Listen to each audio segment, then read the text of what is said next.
we are going to look at gender quotas. An excess of 100 countries have a gender quota.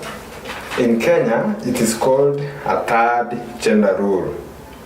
This is an effort to increase gender equality and representation in their political system. There are opponents and supporters of these gender quotas. Opponents argue that women elected via quotas are not always the most qualified candidates.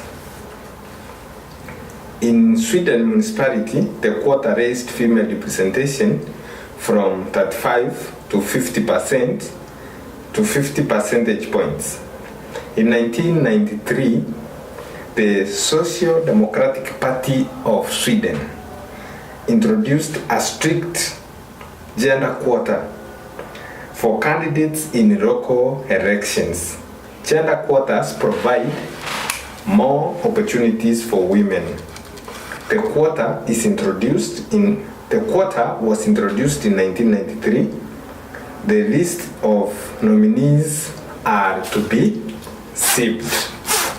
To be sieved means alternating male and female names throughout the list.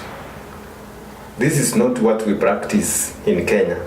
In Kenya, the number of nominated members of parliament to represent Kenya in East African community can be males only.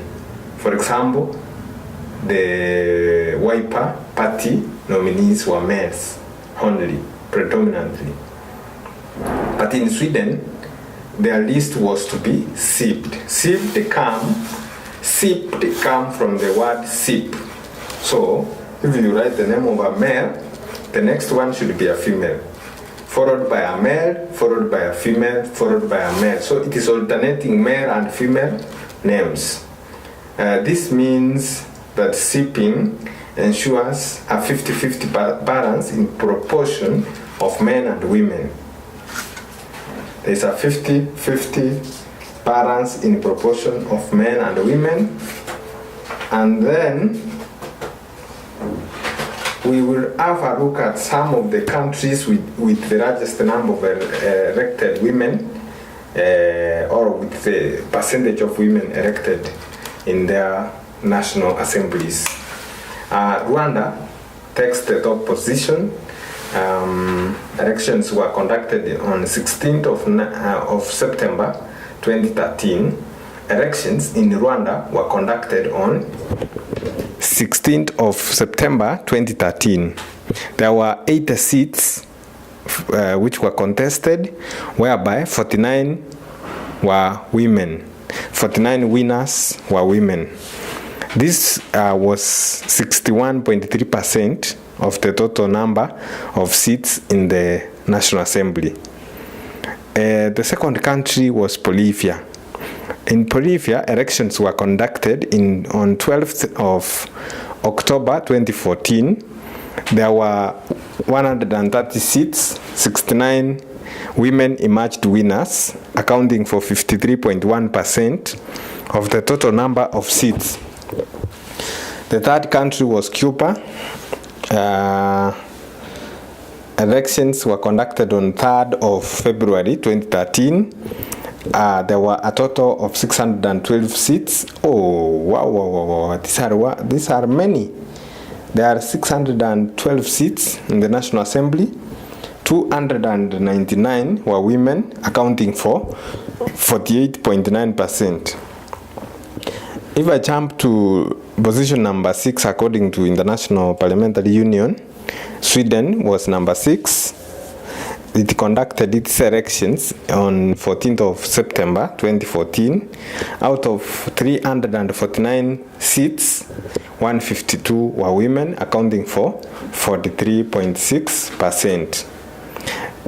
In Africa, other countries apart from Rwanda, we have South Africa, which conducted its elections on 7th of May 2014, with a total number of seats being 397.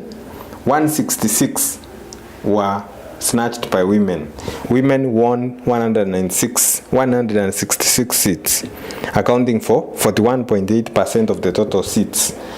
It was unfortunate that in some countries they held general elections and no single woman was elected into National Assembly.